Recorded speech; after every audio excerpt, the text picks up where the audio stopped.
So I'm Chris Budd, I'm the Gresham Professor of Geometry, and today I'm going to tell you some great mathematical myths.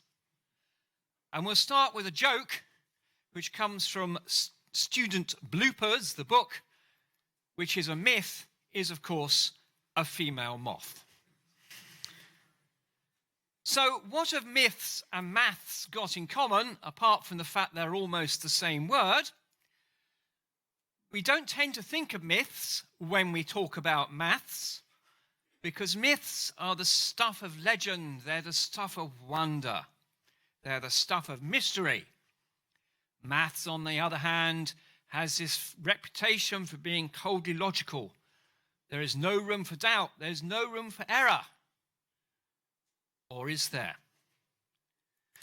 So it's certainly true that maths itself, if done properly, is a logical subject and it doesn't have errors in it. But maths is often not done properly, or to be more accurate, is not reported properly.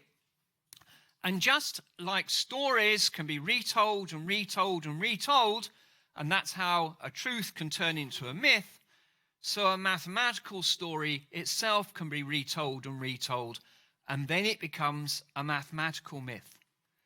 And that's what I'm going to tell you about today. I'm going to tell you various stories about how good mathematics, by retelling and the way it enters the public consciousness, somehow becomes something a little bit different. And this is especially true when people seek order in the universe. They can see mathematics and patterns where actually there aren't any. And I'll describe some of those as we go through this talk. And I think this is a great shame. There are mathematical myths out there that are actually taught in schools, they're written about in books, they're frequently reported in the newspapers, and they're actually nothing like as exciting and powerful as mathematics itself. And mathematics, in my opinion, and others, really does hold the key to many of the patterns in the universe. I can't really explore that today, but I hope that comes out in many of the other lectures that I give. So, we'll start this talk not by looking at mathematical myths, but actually looking at myths themselves. So myths are, as I said, stories. They may have had some historical fact, but then they become stories. And there are several myths out there, great historical stories, which actually talk about maths. So maths does appear in myths. And my favorite myth of all is this one. It's the story of Theseus and the Minotaur. And the Minotaur was a creature which was half bull and half man. And he lived in the island of Crete. And he was imprisoned in the heart of a labyrinth designed by a mathematician, Daedalus. And I won't tell the story in detail, but basically the story involves the prince Theseus from Greece, who came over to Crete to rescue Cretan men and women who were trapped inside the labyrinth and being eaten by the Minotaur. And he cracked the labyrinth using an algorithm, which was to unravel a ball of string provided for him by the Cretan princess Ariadne, and he cracked the labyrinth, killed the Minotaur, and rescued the Greek boys and girls in the process. And what I love about this story is that we have in this myth a real live mathematical object, namely the labyrinth, and we also have a computer algorithm, namely you can solve it by unraveling a ball of string. And that algorithm is still used to solve things like labyrinths today. So here we have a geometrical object which appears in a myth, and that's always very nice. Another very nice example of maths appearing in a myth is in Virgil's Aeneid.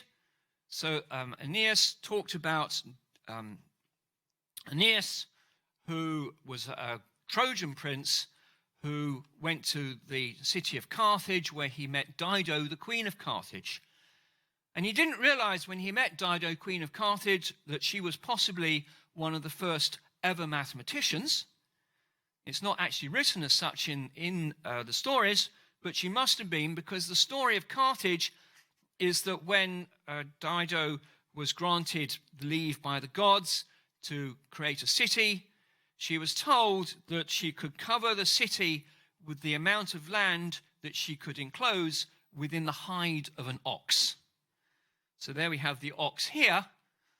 And being a mathematical lady, Dido cut the ox into a very, very thin strip of leather, I suppose, and she attached one side to the ocean and stretched it out as much as she could into a semicircle, and then she built her city in there. And this is a very mathematical thing. It's what we now call the isoperimetric theorem. It wasn't called that in the story, of course, but that's what we now call it, which is that if you have a straight line, which is the shore of the ocean, and you stretch a piece of, in this case, leather of fixed perimeter, then the shape which encloses the greatest area is a semicircle, and that's where Dido built her city. So she was definitely a mathematician in that. So the story actually correctly reports that she stretched it into a semicircle. So that's my second myth.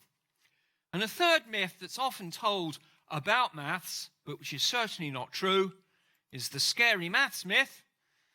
So here we have the scary quadratic equation about to devour an unsuspecting student. And I hope that you have gathered from some of my lectures that maths actually isn't scary at all, that everyone can engage in maths, that everyone can get something out of maths, and that maths is useful for everyone's lives. But sadly, the myth about maths in the press is that it is this horrible, scary beast, which is, of course, like all myths, not maths, completely untrue. I'm going to make this mistake all through the lecture. So, okay, so those are various myths in which maths features. But that's not really what I want to talk about today. What I want to talk about are various stories where misconceptions or misunderstandings, deliberate or otherwise, about maths have somehow got into the public consciousness. And these are the ones which are then rediscovered all the time by reporters or journalists or stuff and misreported about maths. So I want to talk about some mathematical myths. And I'm going to start with the oldest myth there is, and the one which most repeatedly comes up in the press, and that is the myth of the golden ratio. The number phi, which is the number 1.61803, ... What is this number, and why is it a myth? Well, the claim is that the golden ratio is somehow a divine proportion. It appears in that scholarly textbook, The Da Vinci Code. It's a film about it, everything, in which it is claimed that every part of the human body somehow has proportions which relate to the golden ratio. This is a picture I downloaded from the internet where they claim that the ratio of the hand to the rest of the arm is in this ratio, and I couldn't for the life of me work out how they got that number from that picture. So that's the claim, that is the myth. And what I'm going to do is tell you a story about this. So we'll start out with the truth. Like all myths, we have some truth.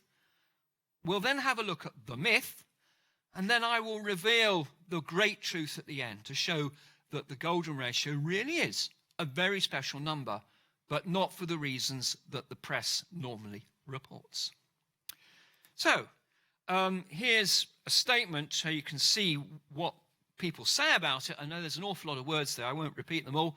But Mario Livio is an author that wrote a book about the golden ratio, nature's greatest number. He said lots and lots of important people have studied it, and he finishes by saying the golden ratio has inspired thinkers of all disciplines like no other number in the history of mathematics. That's quite a claim. Is it true?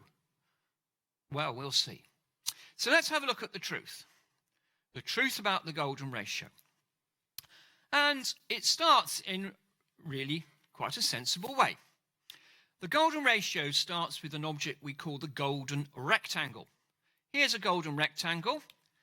And what happens with the golden rectangle is that you have a shape of sides A and A plus B. And if you cut a square off that shape, that's the blue bit there, you're obviously left with another shape which is also a rectangle. And the golden rectangle has the property, unique amongst all rectangles, that if you cut the square off, what you're left with is a shape which has the same proportions as the original. Okay, so that is the golden rectangle. And it satisfies the mathematical property that A plus B divided by A, which is the ratio of that side to that side, is A divided by B, which is the side there to there. So those two rectangles have the same proportions. Or mathematically, A over B is A plus B over A. So if I divide both sides by A, but if I call this number here phi and divide this side by A, we find that if A over B is phi, which is greater than 1 because I want A to be the largest side, then phi satisfies this equation here. Phi is 1 plus 1 over phi. If I multiply both sides by phi, I get phi squared equals phi plus 1. And here is where the scary quadratic equation, we see it there, we can solve it. It has two roots, 1 plus root 5 over 2 or 1 minus root 5 over 2. And we know that we are interested in the root which is bigger than 1 because that's what we said here. So we take this one, and phi is the number 1 plus root 5 over 2, which is 1.61803, ... So that is the proportions of the golden rectangle. Absolutely nothing wrong with that. So that's true for rectangle. And this number very much appears in other areas of mathematics. And a lovely link was found to the Fibonacci sequence by Kepler. So you may have heard of Kepler. He had 3 laws named after him, the 3 laws of planetary motion.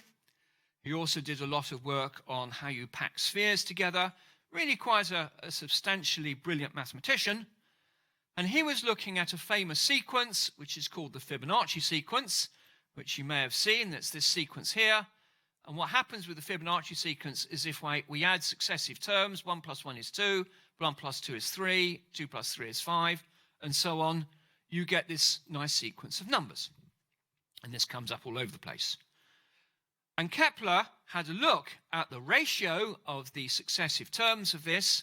So 1 divided by 1 is 1, 2 divided by 1 is 2, 3 divided by 2 is 1.5. And if you carry on, you start getting towards what we call a limit. And the limit is the golden ratio. And you can prove that quite rigorously. So there's a very nice link between the golden ratio and the Fibonacci sequence. In fact, here is the formula for the nth term of the Fibonacci sequence explicitly in terms of phi and 1 minus phi. And that formula is absolutely right.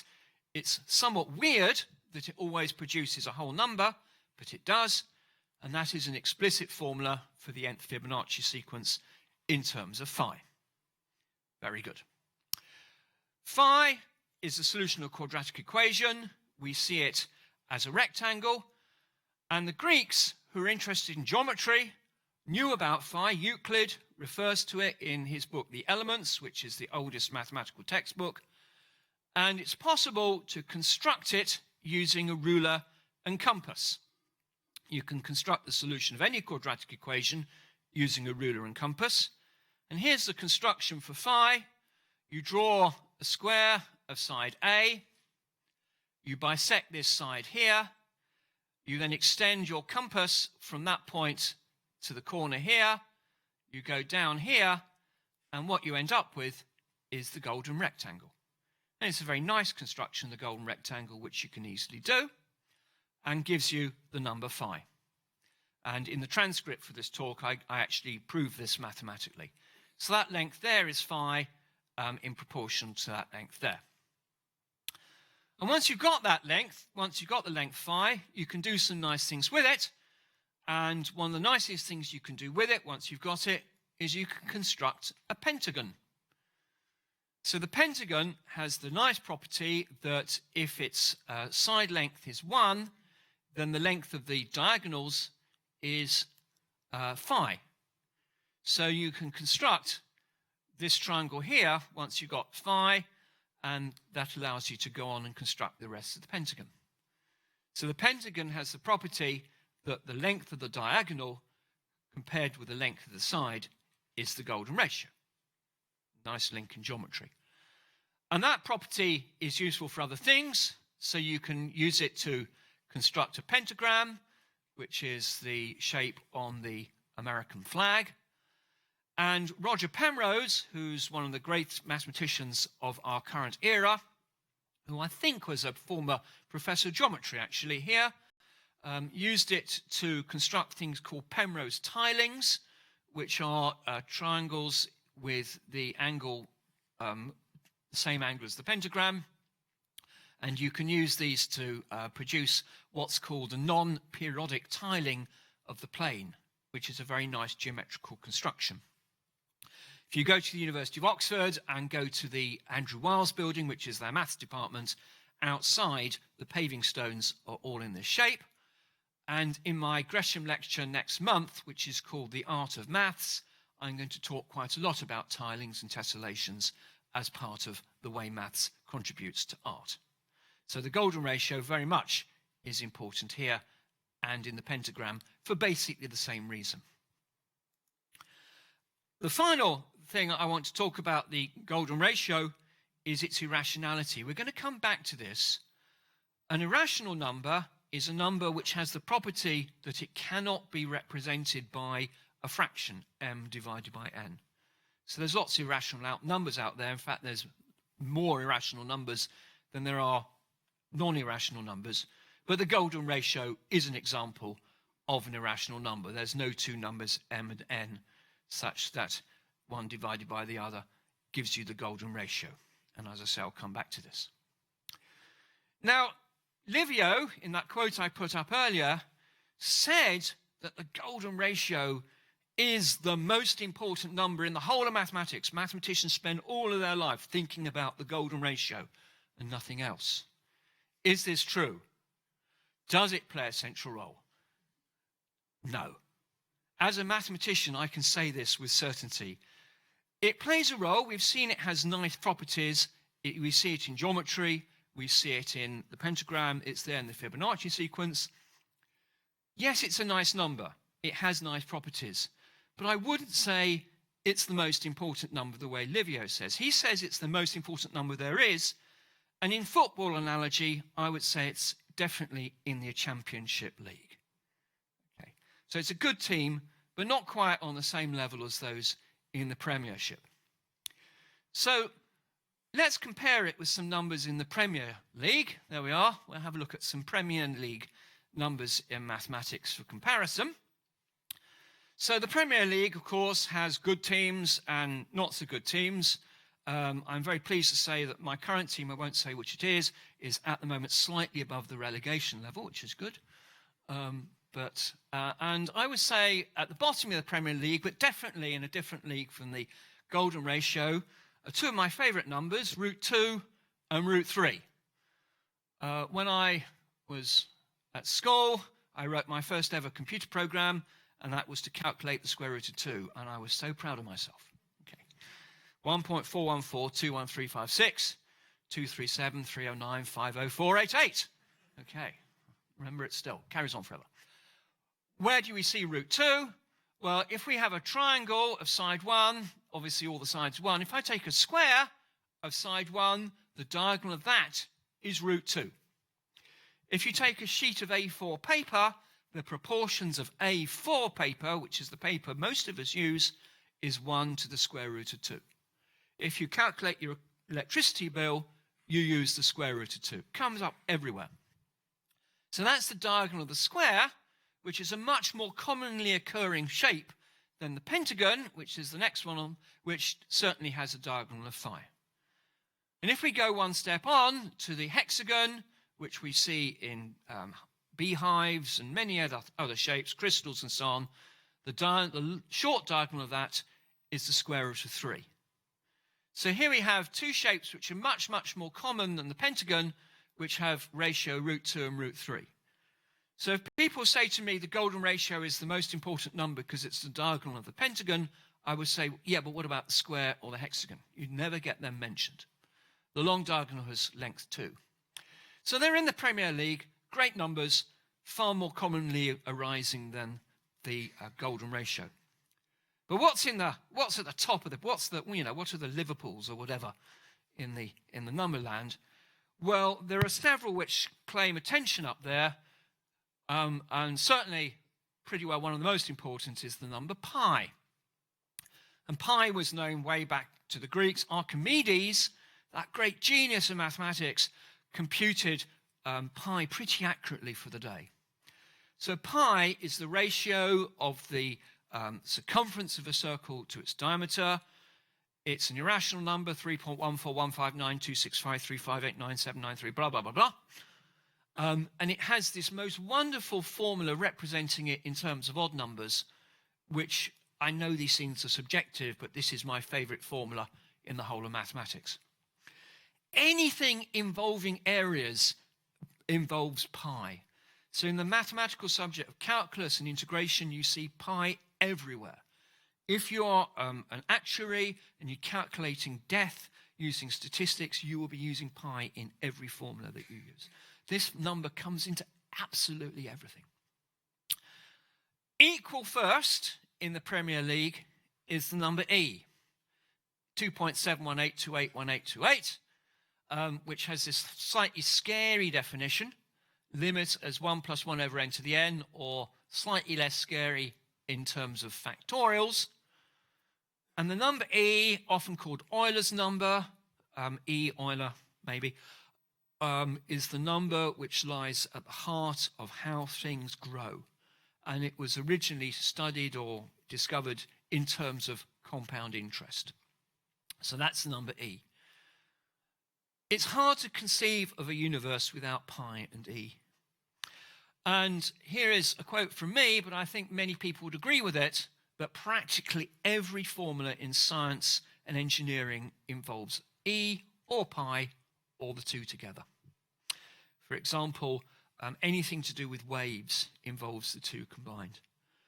In my own work, pretty well every page of mathematics I write will have pi or E on it somewhere. And that's every day I do this. I've been doing research in maths for over 30 years now, well, slightly longer actually. I've used the golden ratio twice in my entire career. So that gives you some indication of the relative importance in my own estimation. So E and pi at the top of the Premier League. There are a few other numbers which are equally up there, namely 0, 1, -1, or I. And they are beautifully linked together by this wonderful formula, e to the I pi is -1, or equivalently e to the I pi plus 1 is 0. When I first came across this, I was so pleased that my mother knitted it into a sweatshirt for me. And I'd like to point out that the golden ratio isn't anywhere in those formulae, even though it is claimed to be the most important number in the whole of mathematics. Okay. So from a mathematical point of view, the golden ratio just isn't there.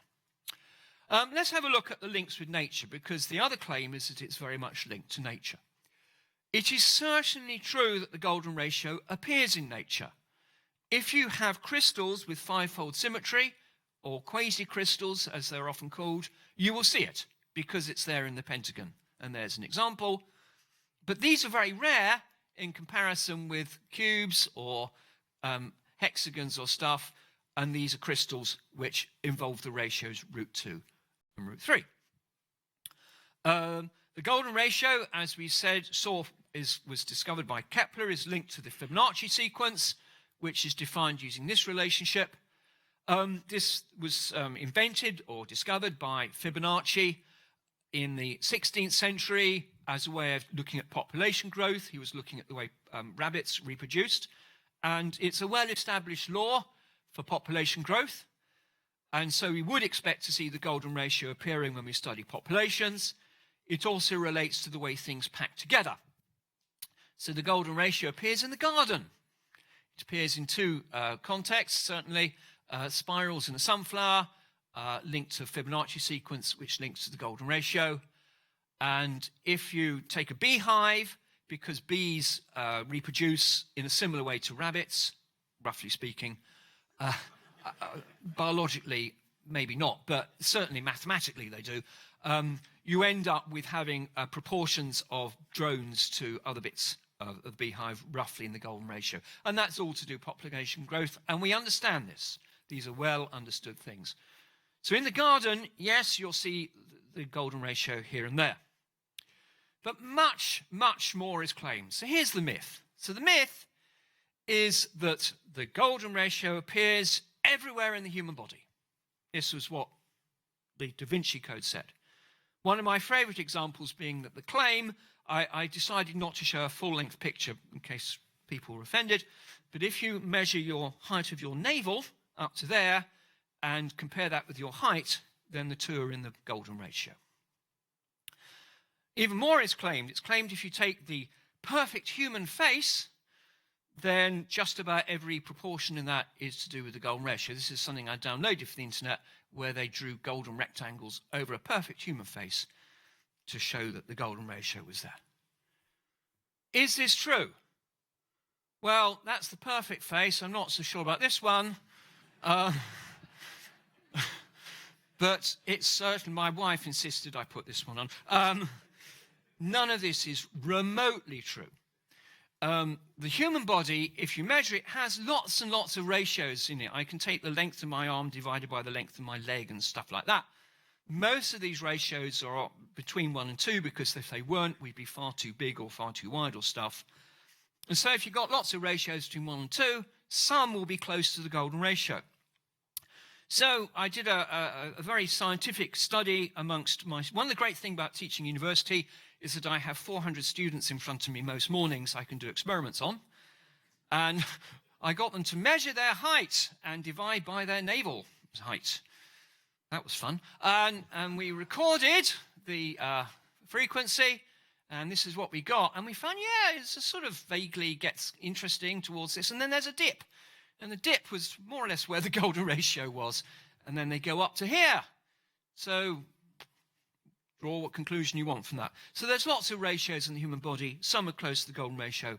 Most are not. And the fact is, you can't really tell because, you know, there's lots of variations. If I did a survey with you, I won't. You'd get similar variations. And a lot of this business of finding the golden ratio in stuff is the tendency of the human brain to look for patterns even if there aren't any.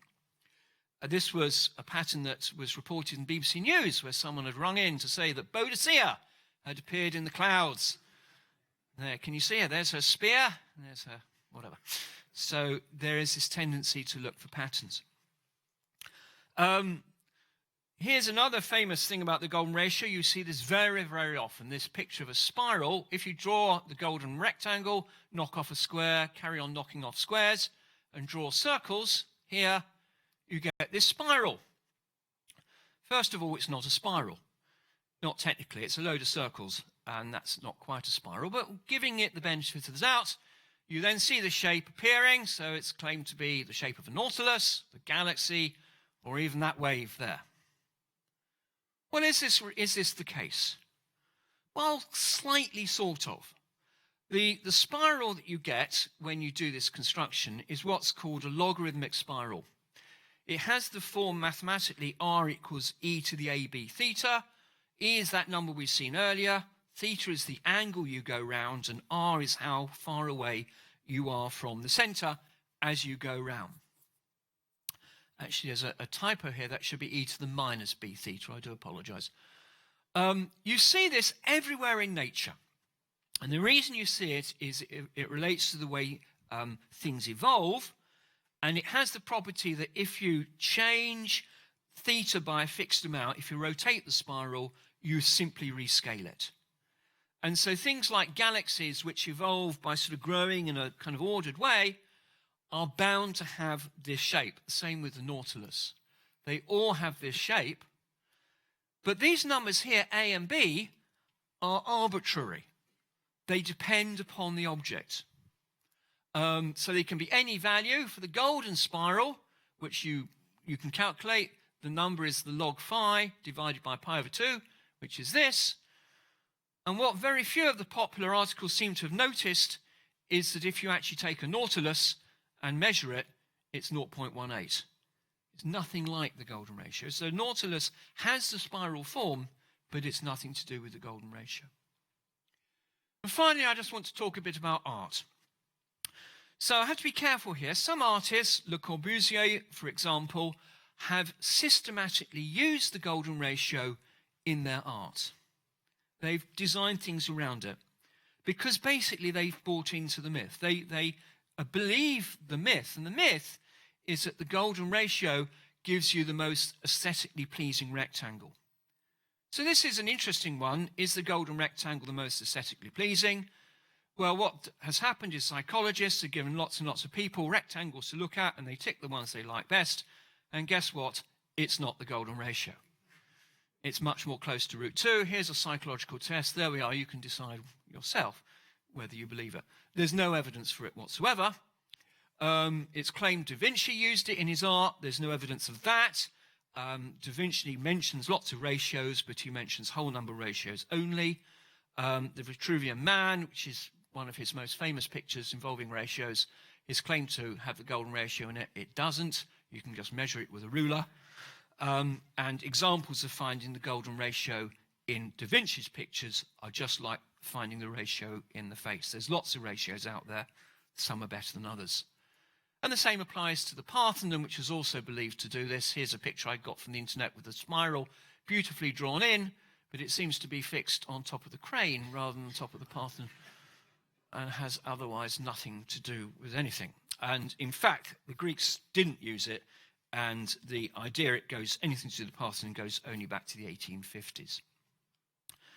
But I did say that there is a truth out there which is better than the myth. And the truth is this: the golden ratio is the most irrational number there is. What do I mean?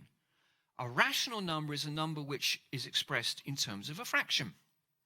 And for any number, you can define a number e, which is the difference between that number and the best fraction which approximates it for a certain denominator. That's the error. And if you take the number phi, this is n, this is the error, that's 10 to the minus 5, minus 4, minus 3, and so on. So these numbers are small. You get, this is the error as n increases, and it dips at a certain set of numbers, which are the Fibonacci numbers. So that's phi. If you take pi and plot it on the same picture, pi is red, phi is blue, pi dips much, much lower. And here's a famous dip here, which occurs when pi is approximated by the fraction 355 over 113, which was discovered by the Chinese. And it is extremely hard to approximate phi by a rational number. And the reason is very beautiful. There's a thing called the continued fraction expansion of various numbers. This is the continued fraction for phi. Very, very beautiful expression for this number as a sequence of fractions that build on each other. This is the same for pi. For pi, phi always has the number 1 here. It's 1 over 1 plus 1 over 1 plus 1 over 1 plus 1 over 1 plus etc., etc., which is extremely beautiful. It follows from the property that phi is 1 plus 1 over phi. With pi, you every so often get these big numbers here, 292 and 7. And it's these numbers, it's a bit of a long story, which means that it's very easy to approximate by a fraction.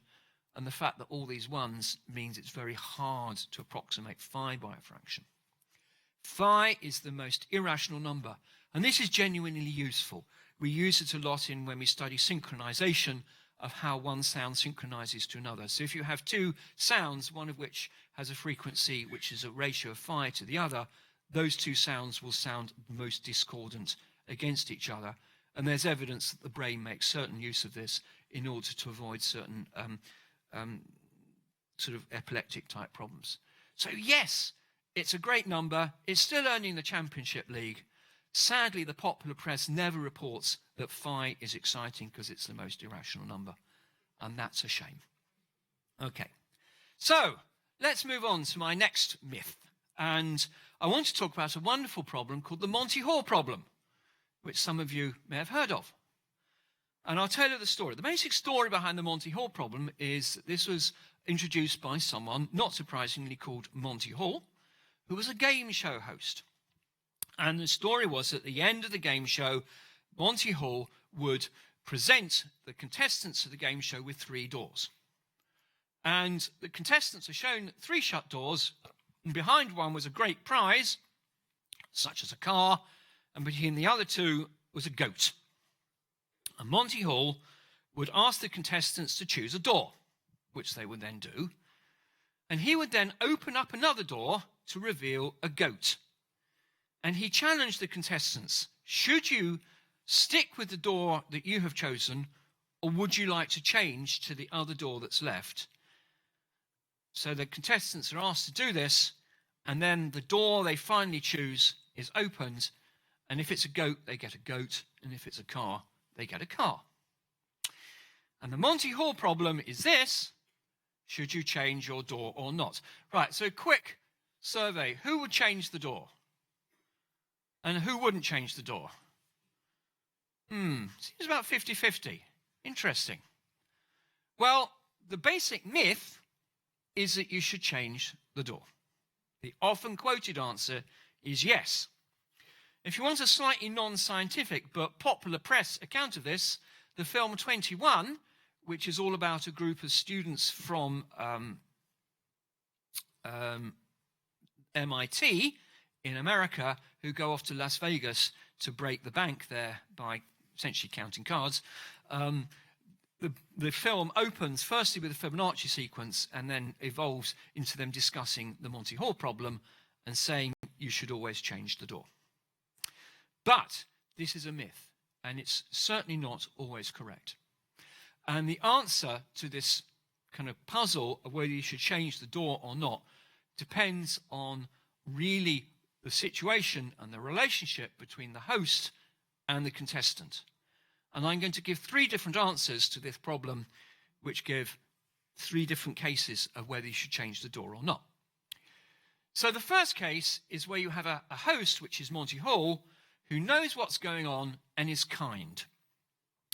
And what Monty Hall says to the contestants is, I'm going to open the door, and I will guarantee you that the door I open will have a goat behind it.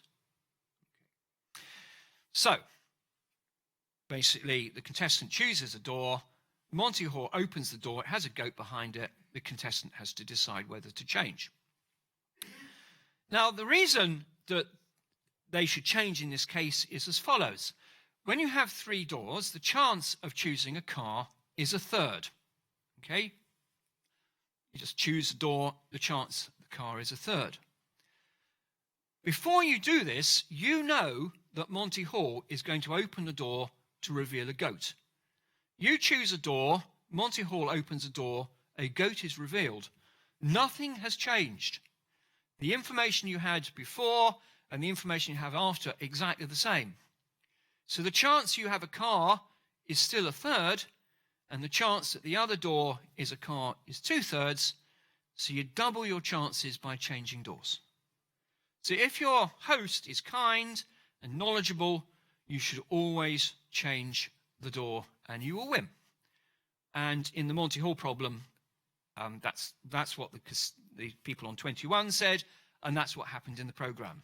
You should change doors. So that's case 1. Case 2 is different. Case 2 is where you have an ignorant host. Now, what I mean by this is the host doesn't say in advance they're going to open the door. Instead, you make your choice, and the host basically shuts their eyes or guesses and opens the door at random. And they reveal a goat. Now, this is actually different from the last case. In this case, because you don't know in advance whether it's going to be a goat or a car, you're actually revealing new information by opening the door and revealing a goat. It's kind of subtle, but it's the case that the problem has actually changed. More information has been given. And what that does is it actually increases your chances of having a car behind you. So the original chance was a third, and that piece of information actually increases that chance to a half. It's a bit subtle to explain the entire reason. It can all be explained in terms of Bayes' theorem, which is how information changes things. And it's all in the transcript if you want to read it in detail. But what it basically means is that in the case of the ignorant host, if he or she opens the door, then you actually increases your chance. So you've got up to a half. It actually doesn't matter whether you change or not. And if the game show host said it will cost you £10 to change your choice, then you certainly shouldn't do. And this is important because many things in life are like this. But my favourite case is this: the knowledgeable and unkind host and the knowledgeable contestant. So what happens in this case is the contestant chooses a door and tells the host. Let's suppose they choose a car. The host opens the door with the goat behind and challenges them to choose. Because they're knowledgeable and know the answer, they've got to change. They change and they get a goat. Okay, so they get a goat.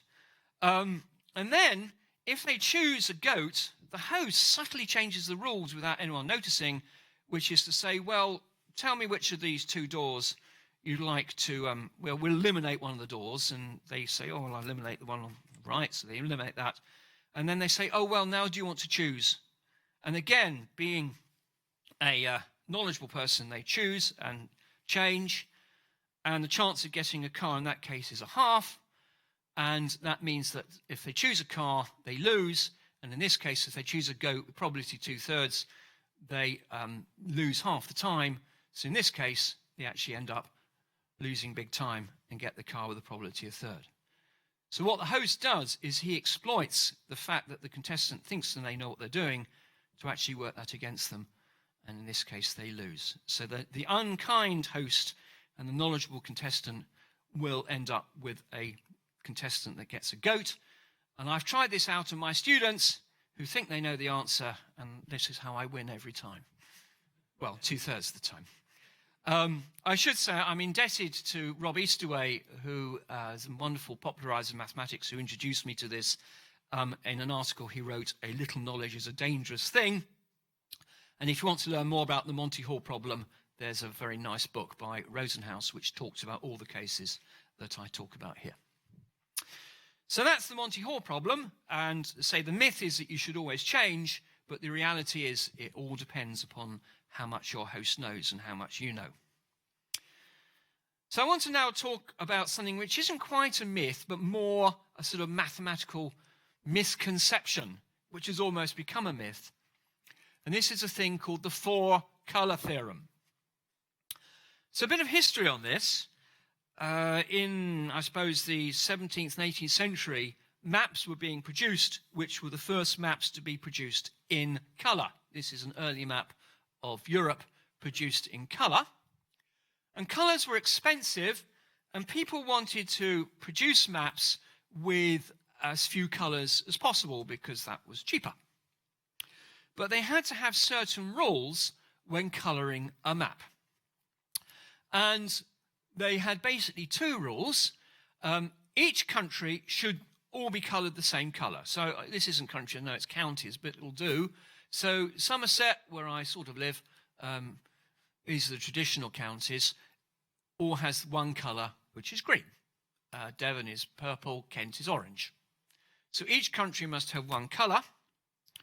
And if two countries share a border, like Devon and Somerset, or Devon and Dorset, then they should be different colours so that you can differentiate one from the other. So these are the two rules. And the question that the map makers asked was, what is the smallest number of colours that is needed to colour a map according to those two rules. So people started making maps. And they discovered, first of all, that you must have at least 4 colours. So here is an example of a map which requires 4 colours. You've got blue on the light blue here, red, yellow, blue. You can't do with this with 3 colours because otherwise you'd have 2 countries with the same colour overlapping. This colour here, we could have the same as the light blue here, and that would work. So you must have at least 4 colours to colour a map with these rules. And then map makers started producing maps more generally, and they found empirically that they didn't need more than 4 colours. So here are 2 maps. This is the United States with all the states coloured in with just 4 colours, blue, orange, green and red. And here is kind of a general map, just made up map. Again, blue, red, yellow, blue and green, and only 4 colours were needed. And in 1852, Guthrie, who was trying to colour the map of the counties of England, made a conjecture that 4 colours that were all that were needed. And he wrote about his conjecture to various mathematicians of the day, including Hamilton and Babbage, and they thought about it very hard, and they couldn't prove it, and so it became an interesting problem for the mathematicians of the day. In 1879, a mathematician called Kemp actually produced a proof, and it was accepted for about 7 years before they found a mistake in it, and they patched up the mistake, and it became what was called the 5-colour theorem, which was that at most 5 colours were required to colour a map. And when I was at school, this question was still around, and it had become one of the most interesting open questions in the whole of mathematics, and it achieved a degree of notoriety in the process. And what was really nice was that in 1976, it was proved in a really, at the time, novel way. So 2 mathematicians, Appel and Harkin, managed to reduce the problem of colouring any map to one of colouring a large number but different maps. And they checked every single map on a computer, and they found that the 4-colour theorem held. And this was a proof by computer, and it was one of the first ever proofs by computer. And it was very controversial at the time. Many mathematicians said it can't be a proof because it can't be checked by a human being. But in reality, this was ushering in a new age, and many, many proofs in mathematics are now done by computer, including a lot of my own work. So for me, it was very exciting that this happened. And if you want to read about it, Robin Wilson, who was a predecessor from me as Gresham Professor in Geometry and still gives wonderful lectures to Gresham College, wrote this lovely book, 4 Colours Suffice, How the Map Problem Was Solved, by Robin Wilson. But I had a discussion with Robin about this, and I said, Robin, your book is incorrectly titled. In fact, it's almost a myth. And what's the myth? Well, it's a myth really amongst mathematicians about the 4-colour theorem. Now, this matters, and I'll come tell you why in a sec, because all this looks like it's colouring a map, and you might think, well, you know, maps are interesting, but they're not that interesting, really.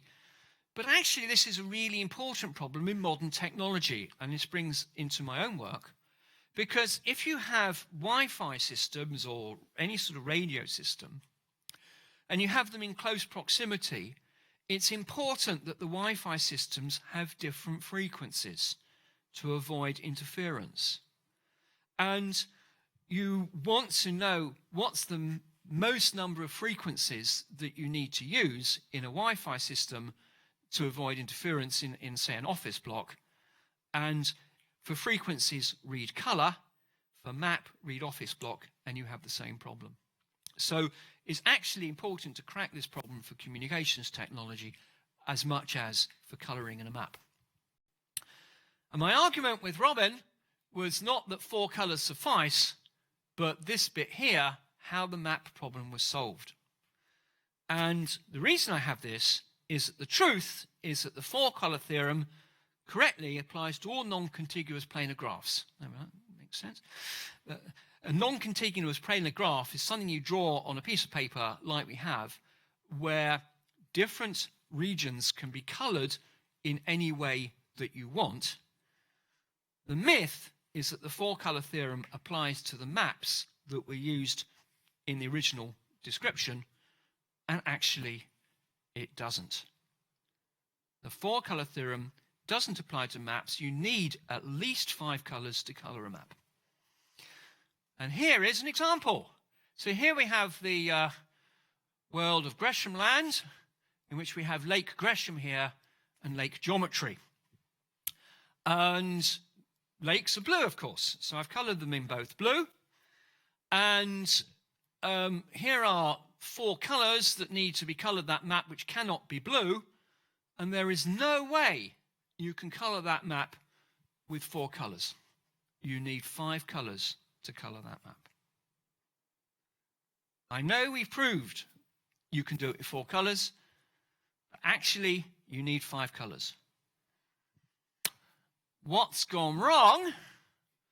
Well, what's gone wrong is so subtle you may not have noticed, but what's gone wrong is that we've put an extra condition on this map, which is that lakes have to be blue.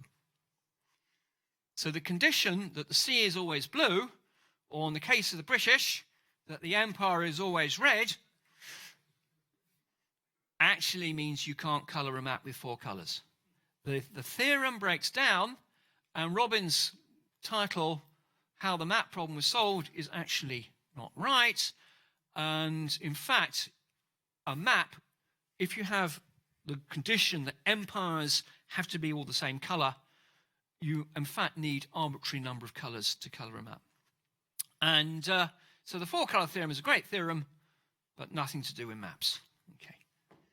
And I say there's my counterexample, Lake Gresham and lake geometry. So my final mathematical myth is all to do with cutting a cake. Cutting a cake. How do you cut a cake? And this was something described to me at school, and it was only later on I realised that it was complete rubbish. And whole books have been written on this problem. And the question is, how do you cut a cake fairly? So the usual way this is posed is you have a cake, and you have 2 people, and you want to cut it in such a way that each person thinks that they have got half the cake. So this is what we call a fair cut here, and here's an unfair cut here, where you clearly one side is bigger than the other. And this is important for cakes. It's sadly important with couples that are divorcing, where lawyers have to make sure that each couple gets what they think is half of the assets, providing that the lawyer gets a ton of money as well. Okay. So how do you cut a cake? And there's an algorithm that's proposed and talked about in textbooks, which is called the I cut you choose method. And the I cut you choose method is that one party divides up the cake, and the second party then has the first choice. So party number 1 tries to judge as carefully as possible that they've cut the cake exactly in half, knowing if they haven't done that, then the second party will always do better because they have the first choice. Okay. So this is the I cut you choose method. Interests the first party to cut the cake as fairly as possible, so that the second party will get as close to a half as possible. Okay, I have 2 problems with this method. Firstly, how do I program it on a computer? And secondly, it's complete garbage.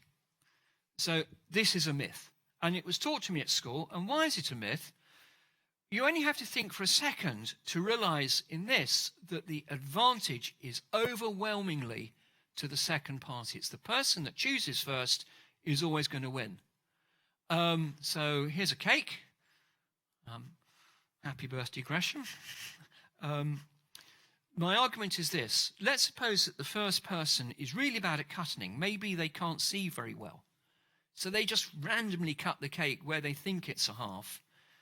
And then the second party looks and thinks, oh, that's the biggest piece, and I'll go off with that. And in that extreme example, the second party always wins. It's a myth. The I cut, you choose method is garbage. You also can't program it. And a much better method to use is an iterative method. And this is how a computer would do it. So the idea is this. One person cuts the cake in two. There are two pieces. One's always going to be bigger than the other. You can't cut it exactly in half. So what you do is you line up the two pieces against each other, and you just cut off the bit which remains, which is different. You then have two identical pieces and a new piece. So each person takes one of the identical pieces, which you've got by lining one up against the other. There's now a new piece. And now what we've done, what mathematicians often do, is they take a big problem and then they reduce it to a much smaller problem, which is essentially the same. And then you carry on, that's your new cake, and you carry on doing this process until only the crumbs are left. And that is a fair, if somewhat messy way to divide up a cake. And I will finish there with a limerick. A mathematician named Hall once went to a fancy dress ball. They thought they would risk it and go as a biscuit, but a dog ate them up, crumbs and all. Thank you very much.